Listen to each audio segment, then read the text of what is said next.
मार्गाने जातात. काही लोकांना वाटतं की कम्युनिस्ट बरोबर जायला पाहिजे, काही लोकांना वाटतं काँग्रेस बरोबर जायला पाहिजे, काही लोकांना भाजप बरोबर जायला पाहिजे आणि म्हणून ते एक डिफरन्स ऑफ ओपिनियनमुळे जातात. आणि मला एक पत्रकारांचा प्रश्न हा कळत नाही की आंबेडकरवादी चळवळीमधल्याच लोकांना तुम्ही एकत्र का नाही हा प्रश्न विचारला जातो. आता उद्या जर एकनाथ शिंदे आणि शरद पवार आले एकत्र, तुम्ही दोघांना विचारणार आहात तुम्ही दोघं मराठा समाजाचे आहात, तुम्ही एकत्र का नाही? नाही, हा प्रश्न व्हॅलिड आहे, हा प्रश्न व्हॅलिड आहे.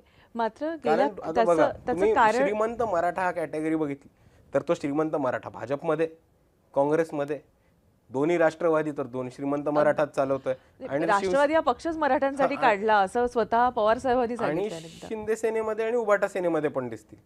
पण आता मला एकदाही एकही पत्रकार सगळ्या मराठा एकत्र का नाही आहेत हा प्रश्न विचारताना नाही दिसत.